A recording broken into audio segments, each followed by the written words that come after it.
അപ്പോൾ അത് uric acid അങ്ങനെ ഒരു വേദന ഉണ്ടാക്കുന്ന ഒരു കാര്യം മാത്രമല്ല, അതിൽ കുറേ ഒളിഞ്ഞിരിക്കുന്ന വസ്തുതകളും കൂടെ ഉണ്ട്, അപകട സൂചനകളുണ്ട്. അതിനെക്കുറിച്ചൊക്കെ നമുക്ക് മനസ്സിലാക്കാം. ഇപ്പോൾ യൂറിക് ആസിഡ് നമ്മൾ സാധാരണ ഉണ്ടായിക്കഴിഞ്ഞാൽ എന്ത് ചെയ്യും, നമ്മളെ മലത്തിൽ കൂടെയും മൂത്രത്തിൽ കൂടെ അങ്ങ് പോയിക്കോളും.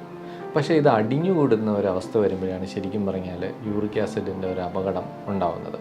എന്താണ് യൂറിക് ആസിഡിൻ്റെ ഘടന, എങ്ങനെയാണ് ഇത് വേദന ഉണ്ടാക്കുന്നത്, എവിടെയൊക്കെയാണ് ഇത് അടിഞ്ഞുകൂടുന്നത്, എന്തൊക്കെ അപകടങ്ങളാണ് ഉണ്ടാവുന്നത്. ഇപ്പോൾ യൂറിക് ആസിഡ് കണ്ടുപിടിച്ച് ചികിത്സിച്ചില്ലെങ്കിൽ പെട്ടെന്ന് തന്നെ പേഷ്യൻറ്റിന് അത് തേഞ്ഞു പോവുകയും അമിതമായ വേദന, രാത്രി വേദന, നടക്കുമ്പോൾ വേദനയൊക്കെ ഉള്ള ഒരുപാട് വേദനകൾ കാണാറുണ്ട്.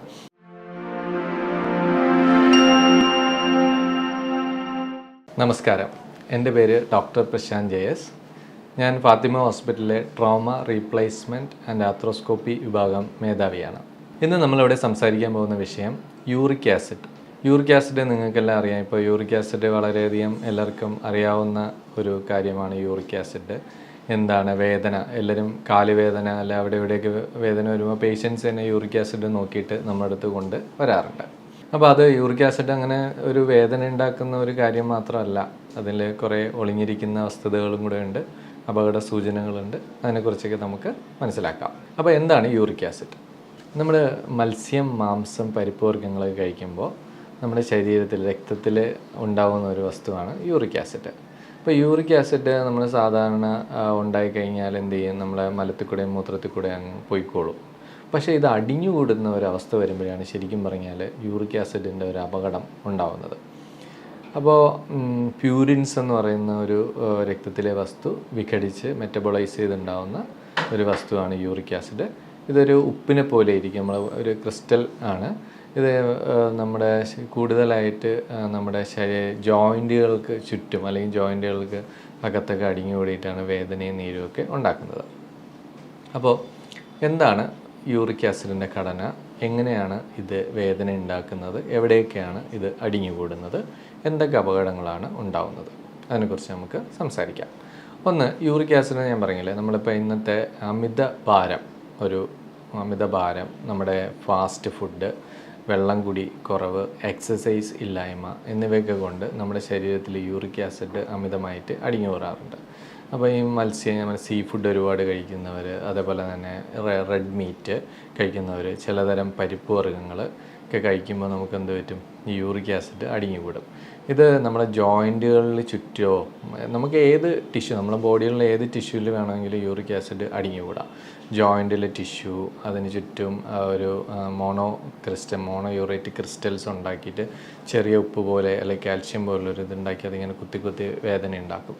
അപ്പോൾ കൂടുതലായും നമുക്ക് ഒരു രോഗി വരുന്നതെന്ന് വെച്ച് കഴിഞ്ഞാൽ കാലിലെ വേദന, നമ്മുടെ heal pain, plantar fasciitis uric acid കാരണം വരാറുണ്ട്. മുട്ടിലെ വേദന, മുട്ടിൽ കാണപ്പെടുന്ന വേദനകൾ വരാറുണ്ട്. കയ്യിൽ, റിസ്റ്റിൽ ഒക്കെ ഉണ്ടാകുന്ന വേദന, ഷോൾഡറിൽ ഉണ്ടാകുന്ന വേദന, ഈവൻ നമ്മളെ വെർട്ടിബ്ര, നടുവേദന, കഴുത്ത് വേദനയൊക്കെ യൂറിക് ആസിഡ് കാരണം നമുക്ക് വരാറുണ്ട്. രണ്ട്, നമുക്ക് കിഡ്നിയിൽ യൂറിക് ആസിഡ് അടിഞ്ഞിട്ട് കല്ല് ഉണ്ടാകുന്നത് വേറൊരു ഘടകമാണ്. ഇപ്പോൾ പുതിയ പഠനങ്ങളിൽ പറയുന്ന യൂറിക് ആസിഡ് ചെറിയ രക്തക്കുഴലുകളിൽ അടിഞ്ഞിട്ട്, നിങ്ങൾക്കറിയാം ചെറിയ രക്തക്കുഴലുകൾ എവിടെയൊക്കെയാണുള്ളത്, നമ്മുടെ ഹാർട്ടിലുണ്ട്, അതേപോലെ തന്നെ ബ്രെയിനിലുണ്ട്. അവിടെയൊക്കെ ഇത് അടിഞ്ഞുകൂടി ബ്ലോക്ക് ഉണ്ടാക്കി എന്ത് പറ്റും, സ്ട്രോക്ക്, അതേപോലെ തന്നെ ഹാർട്ടിന് ഉണ്ടാകുന്ന അറ്റാക്ക്. പിന്നെ ഡയബറ്റിസിന് ഒരു കാരണം പറയുന്നുണ്ട് യൂറിക് ആസിഡിന്. ഹൈപ്പർ ടെൻഷൻ, പ്രഷർ ഉണ്ടാക്കാൻ ഒരു കാരണം പറയാറുണ്ട്. പിന്നെ യൂറിക് ആസിഡ് മാത്രമായിട്ട് ഒരു വേദന ഉണ്ടാകുന്നതിലുപരി എന്തെങ്കിലും ഒരു തേയ്മാനമോ അല്ലെങ്കിൽ എന്തെങ്കിലും ഒരു ചതവോ അല്ലെങ്കിൽ എന്തെങ്കിലും ഒരു ഇപ്പോൾ പ്രഷറാണെങ്കിലും ഒക്കെ ഉണ്ടെങ്കിൽ ഇതിൻ്റെ വേദന അധികമാക്കുന്നത് യൂറിക് ആസിഡിൻ്റെ ഒരു പ്രത്യേകതയാണ്. അപ്പോൾ ഇത് 4 സ്റ്റേജിലാണ് നമുക്ക് യൂറിക് ആസിഡ് ഉണ്ടാകുന്നത്. ഒന്നെന്ന് പറഞ്ഞു കഴിഞ്ഞാൽ അസിംറ്റമാറ്റിക് സ്റ്റേജ്, അതായത് നമ്മുടെ ശരീരത്തിൽ യൂറിക് ആസിഡ് കൂടുതലായിരിക്കും, പക്ഷേ നമ്മളറിയില്ല, നമുക്ക് വേദനയൊന്നും ഉണ്ടാവില്ല. അപ്പോൾ ആ വേദനകൾ എങ്ങനെയാണ് കാണുന്നത് വെച്ചാൽ, പെട്ടെന്നൊരു ചതവുണ്ടായി അല്ലെങ്കിൽ ഒരു എല്ല് പൊട്ടലുണ്ടായി, പേഷ്യൻ്റ് പ്ലാസ്റ്റർ ഇട്ട് 3 ആഴ്ച കഴിഞ്ഞിട്ടും വേദന കുറയാതെ നിൽക്കുമ്പോൾ നമ്മൾ നോക്കുമ്പോഴായിരിക്കും പെട്ടെന്ന്, അല്ലെങ്കിൽ ചുമ്മാ ഒരു ബ്ലഡ് ടെസ്റ്റ്, നമ്മളൊരു മെഡിക്കൽ ചെക്കപ്പ് നടത്തും, അതിനകത്ത് നമുക്ക് യൂറിക് ആസിഡ് കൂടി നിൽക്കുമ്പോൾ നമുക്ക് മനസ്സിലാവും. രണ്ടെന്ന് പറഞ്ഞാൽ അക്യൂട്ട് ഗൗട്ട് എന്ന് പറഞ്ഞാൽ യൂറിക് ആസിഡ് കാരണം അതെവിടെയെങ്കിലും ഡെപ്പോസിറ്റ് ചെയ്തുണ്ടാകുന്ന ഒരു അസുഖത്തിനെയാണ് നമ്മൾ ഗൗട്ട് എന്ന്. ഇത് പണ്ടൊക്കെ കിങ്സ് ഡിസീസ് എന്നാണ് പറയേണ്ടത്. കാരണം എന്ന് വെച്ച് കഴിഞ്ഞാൽ സാധാരണ ഇതെങ്ങനെ ഉണ്ടാകുമെന്ന് വെച്ച് കഴിഞ്ഞാൽ നമ്മൾ അമിതമായിട്ട് ഭക്ഷണം കഴിക്കുന്നു, അതായത് നല്ല സീ ഫുഡും റിച്ച് ആയിട്ടുള്ള റെഡ് മീറ്റും ഒക്കെ കഴിച്ചിട്ട് അതിൻ്റെ കൂടെ ആൽക്കഹോൾ, ബിയർ, വൈൻസ് അങ്ങനെ എന്തെങ്കിലും കഴിക്കുമ്പോൾ ഈ ആൽക്കഹോളിനൊരു പ്രത്യേകതയുണ്ട്. യൂറിക് ആസിഡിനെ പെട്ടെന്ന് ഇത് ജോയിൻറ്റിലോട്ട് അല്ലെങ്കിൽ നമ്മുടെ മസിലുകളിലൊക്കെ ഡെപ്പോസിറ്റ് ചെയ്യിപ്പിക്കും. ഡെപ്പോസിറ്റ് ചെയ്യുമ്പോൾ എന്ത് പറ്റും, ഇത് പെട്ടെന്ന് അവിടെ കുത്തിയിട്ട് ഒരു ഇൻഫ്ലമേഷൻ, നീരും വേദനയൊക്കെ ഉണ്ടാക്കും. അതുകൊണ്ട് പണ്ടൊക്കെ ഇങ്ങനെ ഒരുപാട് റിച്ച് ഫുഡ് കഴിക്കുന്ന ആൾക്കാർ അങ്ങനെയുള്ളൊരു ലീനിയേജ് ആയതുകൊണ്ടായിരിക്കും ചിലപ്പോൾ അതൊരു കിങ്സ് ഡിസീസ് എന്ന് നമ്മൾ വിളിക്കുന്നത്. പിന്നെ നമ്മൾ ഭക്ഷണമൊക്കെ ഞാൻ പറഞ്ഞല്ലോ, അമിതഭാരം, വെള്ളം കുടിക്കുന്നത് കുറവ് കാരണം യൂറിക് ആസിഡ് അടിഞ്ഞു കൂടുന്നു. പിന്നെ നമ്മുടെ എക്സസൈസ് ഇല്ലായ്മ, അപ്പോൾ രക്തോട്ടം കുറയുന്ന, സ്റ്റാഗ്നേഷൻ ഓഫ് ബ്ലഡ്, അതൊക്കെ യൂറിക് ആസിഡ്. ഇതിനെപ്പോഴും നമ്മുടെ ഹൃദയത്തിൽ നിന്ന് അകലെയുള്ള, അതായത് കാല്, കൈ അങ്ങനെയുള്ള സ്ഥലങ്ങളിലൊക്കെ കൂടുതൽ വേദനയും നീരും അല്ലെങ്കിൽ പുകച്ചിൽ, ചില സ്ഥലങ്ങളിൽ ഇതിന് ചുടുവാദം എന്നൊക്കെ പറയാറുണ്ട്. കാരണം ഇതിൻ്റെ ഒരു ചൂട് ഉണ്ടാവുന്നത് കാരണം, ഒരു പുകച്ചിൽ ഉണ്ടാവുന്നത് കാരണം നമുക്ക് യൂറിക് ആസിഡ് കാണാറുണ്ട്. പിന്നെ ഒരു വളരെ കോമൺ ആയിട്ടുള്ള കാരണം ചില മരുന്നുകൾ, അതായത് കൂടുതലും നമ്മൾ ഈ പ്രഷറിനൊക്കെ കൊടുക്കുന്ന ചില ഹൈപ്പർ യൂറിസീമിക് ഡ്രഗ്സ് ഉണ്ട്. അത് യൂറിക് ആസിഡിന് ഒരു കാരണമാണ്. അപ്പോൾ നമ്മൾ ഭക്ഷണക്രമം, പിന്നെ ചില മരുന്നുകൾ, പിന്നെ ഒരു ഭാവം എന്ന് പറഞ്ഞു കഴിഞ്ഞാൽ നമ്മുടെ ജനിതകമായ ചില പ്രശ്നങ്ങൾ, അതായത് നമ്മളെ എൻസൈം ഡെഫിഷ്യൻസീസ്, യൂറിക് ആസിഡിനെ നമ്മൾ ദ്രവിപ്പിച്ച് അല്ലെങ്കിൽ മെറ്റബോളൈസ് ചെയ്യുന്ന എൻസൈംസിൽ എന്തെങ്കിലും പ്രശ്നം ഉണ്ടെങ്കിൽ നമുക്ക് യൂറിക് ആസിഡ് കാണാറുണ്ട്. പിന്നെ എന്ന് പറഞ്ഞു കഴിഞ്ഞാൽ പ്രായം എന്ന് പറഞ്ഞാൽ സാധാരണ ഇത് കൂടുതലും പിന്നെ ആണുങ്ങളിൽ ആണ് കാണാറ്. പക്ഷേ ഈ പോസ്റ്റ് മെനോപ്പസ്, നമ്മൾ ആർത്തവിരാമം സംഭവിച്ച സ്ത്രീകളിൽ യൂറിക് ആസിഡ് കൂടുതൽ കാണാറുണ്ട്. അത് ഏകദേശം അപ്പം മിഡിൽ ഏജ്ഡ് ആയിട്ടുള്ള ആൾക്കാരിലാണ് യൂറിക് ആസിഡ്. കുട്ടികളിലും കുറവായിരിക്കും, പിന്നെ വയസ്സായാലും ഉണ്ടാകുമെങ്കിൽ പോലും മിഡിൽ ഏജിലാണ് സിംറ്റം ആയിട്ട് കൂടുതൽ ആൾക്കാർ നമ്മുടെ അടുത്ത് വരാറ്. അപ്പോൾ ഇതൊരു ജനിതകമായിട്ടുള്ള എൻസൈം പ്രശ്നങ്ങളും കാരണം ഇങ്ങനെ വരും. ഇനി ചില കേസുകളിൽ അണ്ടർ സെക്രീറ്റേഴ്സ് ഒക്കെ ഉണ്ട്. അതായത് നമ്മൾ കിഡ്നിക്ക് അങ്ങനെ എന്തെങ്കിലുമൊക്കെ പ്രശ്നം ഉണ്ടെങ്കിൽ, അല്ലെങ്കിൽ ഹാർട്ടിന് എന്തെങ്കിലുമൊക്കെ പ്രശ്നം ഉണ്ടെങ്കിൽ, അല്ലെങ്കിൽ നമുക്ക് ബാധിക്കുന്ന ചിലതരം ക്യാൻസറുകൾ, ലുക്കീമിയ പോലുള്ള ക്യാൻസറുകൾ, അല്ലെങ്കിൽ അതിന് കൊടുക്കുന്ന കീമോതെറാപ്പി ഒക്കെ കാരണം യൂറിക് ആസിഡ് ഇങ്ങനെ കൂടുതൽ നിൽക്കാറുണ്ട്.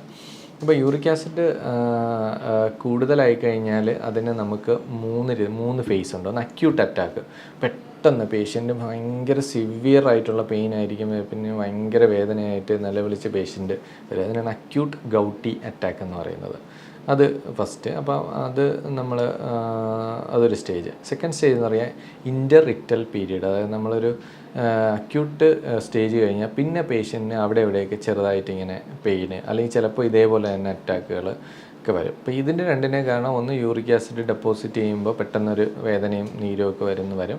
രണ്ട്, യൂറിക് ആസിഡ് കുറേ നാൾ ഇങ്ങനെ ഡെപ്പോസിറ്റ് ചെയ്ത് കഴിഞ്ഞാൽ ടോഫി എന്ന് പറയുന്നൊരു സാധനം, ടോഫി എന്ന് പറയുന്ന ഒരു കാൽസ്യം ഡെപ്പോസിറ്റ് പോലൊരു ഇതാണ്, ഒരു കല്ല് പോലെ ഇങ്ങനെ നമ്മൾ ജോയിൻറ്റിനകത്തും മസിലിലും ഒക്കെ ഇങ്ങനെ ഡെപ്പോസിറ്റ് ചെയ്തിട്ട് വേദന, നീര് ഇങ്ങനെ പൊങ്ങി, ഒരു സ്വെല്ലിങ് പോലെ, ഒരു ട്യൂമർ പോലെ ഇങ്ങനെ പൊങ്ങി വരുന്ന ടോഫി. അപ്പോൾ അതൊക്കെ ക്രോണിക് ഗൗട്ടിൻ്റെ ഒരു ലക്ഷണമാണത്. അപ്പോൾ ഇതാകുമ്പോൾ ഇങ്ങനെ ഇടയ്ക്കിടയ്ക്ക് വേദന, നീരൊക്കെ വരും. ഇനി ചില പേഷ്യൻസിനെ നമ്മൾ ലേബിൾ ചെയ്യും, തേയ്മാനമാണെന്ന് ലേബിൾ ചെയ്യും. പക്ഷേ പേഷ്യൻ്റ് വരുമ്പോൾ നമ്മൾ എക്സ്റേ എടുത്ത് നോക്കുമ്പോൾ എന്ത് പറ്റും, ചെറിയ ടോഫിയുടെ ഇതിൻ്റെ ഈ കാർട്ടിലേജിൻ്റെ അംശം കാണുമ്പോൾ പിന്നെ യൂറിക് ആസിഡ് നോക്കുമ്പോഴാണ് ഈ പേഷ്യൻ്റ് യൂറിക് ആസിഡ് ഉണ്ട് എന്ന് പറയുന്നത്. അപ്പോൾ അത് അമിതമായ വേദനയായിരിക്കും, സാധാരണ തേയ്മാനത്തിൻ്റെ വേദന ആയിരിക്കില്ല, നല്ല വേദനയായിരിക്കും. അപ്പോൾ യൂറിക് ആസിഡ് കണ്ടുപിടിച്ച് ചികിത്സിച്ചില്ലെങ്കിൽ പെട്ടെന്ന് തന്നെ പേഷ്യൻറ്റിന് അത് തേഞ്ഞു പോവുകയും അമിതമായ വേദന, രാത്രി വേദന, നടക്കുമ്പോൾ വേദനയൊക്കെ ഉള്ള ഒരുപാട് വേദനകൾ കാണാറുണ്ട്. ഇത് ഏറ്റവും കൂടുതൽ ബാധിക്കുന്നത് നമ്മളെ തള്ളവിരലിനെ, നമ്മുടെ കാലിലെ തള്ളവിരലിനെയാണ് നമ്മൾ ഏറ്റവും കൂടുതൽ ഇത് ബാധിക്കുന്നത്. കാരണം അവിടെ തണുപ്പുള്ള ഒരവസ്ഥയിൽ ഇത് കൂടുതൽ ഡെപ്പോസിറ്റ് ചെയ്യും. അതുപോലെ തന്നെ ഞാൻ നേരത്തെ പറഞ്ഞില്ലേ, നമ്മുടെ ആൽക്കഹോൾ, ബിയറാണ് ഏറ്റവും പ്രശ്നം. പിന്നെ അത് കഴിഞ്ഞാൽ ബാക്കിയുള്ള ആൽക്കഹോൾസും പ്രശ്നം തന്നെയാണ്. അപ്പം ബിയറും ഒരു പ്രശ്നം. പിന്നെ നമ്മളിതിൻ്റെ ട്രീറ്റ്മെൻറ്റ് നമ്മൾ പേഷ്യൻറ്റിന് ഇതിൻ്റെ സീരിയസ്നെസ് പറഞ്ഞു ഒന്ന് എഡ്യൂക്കേറ്റ് ചെയ്യുന്നതിലാണ് ഏറ്റവും വലിയ കാര്യം. അപ്പോൾ ഫസ്റ്റ് പേഷ്യൻറ്റ് ചെയ്യേണ്ട കാര്യങ്ങൾ, സെക്കൻഡ് നമ്മുടെ മരുന്നുകൾ, മൂന്നെന്ന് പറഞ്ഞാൽ എക്സസൈസ്. അങ്ങനെ 3 കാര്യങ്ങൾ നമ്മൾ ചെയ്യണം. പേഷ്യൻ്റ് സീ ഫുഡുകൾ ഒഴിവാക്കുക. സീ ഫുഡുകൾ ഒരുപാട് എന്ന് വെച്ചാൽ പ്രധാനമായിട്ട് വലിയ മത്സ്യങ്ങൾ, നമ്മൾ നെത്തോലി, ചൂട് പോലുള്ള മത്സ്യങ്ങളൊക്കെ കഴിക്കുന്നതുകൊണ്ട് വലിയ കുഴപ്പമില്ല. പക്ഷേ വലിയ മത്സ്യങ്ങളെല്ലാം നമ്മൾ ഒഴിവാക്കുക. 2, റെഡ് മീറ്റ്, ബീഫ്, ആട് പോലുള്ള ലിവർ അങ്ങനെയുള്ള സാധനങ്ങളൊക്കെ ഹൈ പ്യൂരിൻ കണ്ടൻസ് ഉള്ളതാണ്, അത് ഒഴിവാക്കണം. ചിക്കൻ വല്ലപ്പോഴും കഴിക്കാം, പിന്നെ സ്കിംഡ് മിൽക്ക് കഴിക്കാം. ഡയറി പ്രൊഡക്ട്സിൽ സ്കിംഡ് മിൽക്ക് കുഴപ്പമില്ല. പിന്നെ പരിപ്പ് വർഗ്ഗങ്ങൾ നമ്മൾ ഒഴിവാക്കാൻ പറ്റുന്നിടത്തോളം ഒഴിവാക്കുക എന്നുള്ളതാണ് യൂറിക് ആസിഡിൽ ശ്രദ്ധിക്കേണ്ടത്. 2, അമിതഭാരം വരുമ്പോഴത്തേക്ക് യൂറിക് ആസിഡ് കൂടുമ്പോൾ വെയിറ്റ് കുറച്ച് വയ്ക്കുക. 3, വെള്ളം കുടിക്കുക. നല്ലവണ്ണം വെള്ളം കുടിക്കണം. വെള്ളം കുടിക്കുമ്പോഴത്തേക്ക് യൂറിക് ആസിഡ് അത് പോയി കിഡ്നിയിൽ കല്ലൊന്നും ഉണ്ടാവാതെ ശ്രദ്ധിക്കാൻ പറ്റും. പിന്നെ നമ്മൾ 4, മരുന്നെന്ന് വെച്ച് കഴിഞ്ഞാൽ നമുക്ക് 3 രീതിയിലുള്ള മരുന്നുണ്ട്. ഒന്ന് അക്യൂട്ട് അറ്റാക്കിന് കൊടുക്കുന്ന NSAID പോലുള്ള മരുന്ന്, കോളിച്ചിസിൻ, അതായത് ഒരു ഇൻഫ്ലമേഷൻ തടയാനുള്ള മരുന്ന് നമ്മൾ കൊടുക്കാറുണ്ട്. സെക്കൻഡ് സ്റ്റേജ് വരുമ്പോൾ യൂറിക് ആസിഡിനെ കുറയ്ക്കാൻ വേണ്ടിയിട്ടുള്ള മരുന്ന്, അതായത് നമ്മൾ കുറേ മരുന്നുകൾ, അലോപ്യൂറിനോൾ പോലുള്ള മരുന്നുകൾ, ഫെബിക്സോസ്റ്റാറ്റ് പോലുള്ള മരുന്നുകളൊക്കെ ഇതിൻ്റെ യൂറിക് ആസിഡ് കുറയ്ക്കാൻ വേണ്ടിയിട്ടുള്ള മരുന്നുകളാണ്. 3, എക്സസൈസ് ചെയ്തിട്ട് നമ്മൾ യൂറിക് ആസിഡിൻ്റെ ഡെപ്പോസിഷൻ തടയ്ക്കാൻ വേണ്ടിയുള്ള എക്സസൈസ്, നമുക്കെവിടെയാണ് വേദന ഉണ്ടാകുന്നത് അത്. ഇനി നമ്മൾ ഏറ്റവും പ്രത്യേകിച്ച് ശ്രദ്ധിക്കുകയെന്ന് വെച്ചാൽ, ചില പേഷ്യൻസിന് നമ്മളിപ്പം മിക്ക പേഷ്യൻസ് നമ്മുടെ അടുത്ത് വരുമ്പോൾ ഈ അസുഖം യൂറിക് ആസിഡാണെന്ന് കണ്ടുപിടിക്കില്ല. പേഷ്യൻറ്റിന് തേയ്മാനം എന്ന് പറഞ്ഞ് ഇങ്ങനെ ചികിത്സിച്ചുകൊണ്ടിരിക്കുകയായിരിക്കും. അപ്പം പേഷ്യൻ്റ് വന്ന് നമ്മൾ യൂറിക് ആസിഡിന് കണ്ടുപിടിക്കുകയും യൂറിക് ആസിഡിൻ്റെ മരുന്ന് കൊടുക്കുകയും വേദന പറയാം. പക്ഷേ യൂറിക് ആസിഡ് മൂലം ക്രോണിക്സിറ്റി, അതായത് ഒരു തേയ്മാനം ആവുകയോ പിന്നെ ടോഫി പോലുള്ള ഡെപ്പോസിഷൻ ഉണ്ടായി കഴിഞ്ഞാൽ പിന്നെ അതൊരു തേയ്മാനം പോലെ തന്നെ നമ്മൾ ചികിത്സിക്കേണ്ടത്. നമ്മൾ യൂറിക് ആസിഡ് കുറഞ്ഞെന്നും പറഞ്ഞാൽ വേദന കുറയണമെന്നില്ല. അപ്പോൾ നമ്മൾ early diagnosis is very important. നമ്മൾ ആദ്യം തന്നെ ഇത് കണ്ടുപിടിച്ച് ചികിത്സിക്കുകയാണെങ്കിൽ വളരെ നന്നായിരിക്കും. അപ്പോൾ നിങ്ങൾക്ക് ഇപ്പം കുറച്ച് കാര്യങ്ങൾ മനസ്സിലായല്ലോ. എല്ലാ അസുഖത്തിനും ഏറ്റവും കൂടുതൽ വേണ്ടത് എന്തൊക്കെയാണ്? Healthy life style. അതായത് നമ്മൾ നന്നായിട്ട് എക്സസൈസ് ചെയ്യുക, വെള്ളം നന്നായിട്ട് കുടിക്കുക, നല്ല ഫാസ്റ്റ് ഫുഡുകൾ ഒഴിവാക്കി നല്ല ഫ്രൂട്ട്സൊക്കെ ഉൾപ്പെടുത്തി ജലാംശം കൂടുതൽ ഉള്ള ഇതെല്ലാം കഴിച്ച് ഹെൽത്തി ആയിട്ട് എക്സസൈസുകൾ ചെയ്യുക.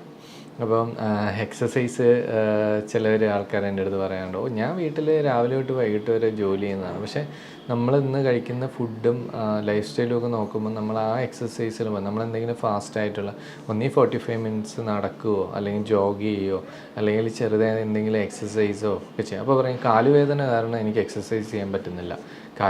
കാലുകൊണ്ടുള്ള എക്സസൈസുകൾ അല്ലല്ലോ, പല എക്സസൈസുകളുണ്ട്. നമുക്ക് കൈ കൊണ്ട് ചെയ്യാനുള്ള എക്സസൈസ്, കിടന്നിട്ട് ചെയ്യുന്ന എക്സസൈസ് ഉണ്ട്.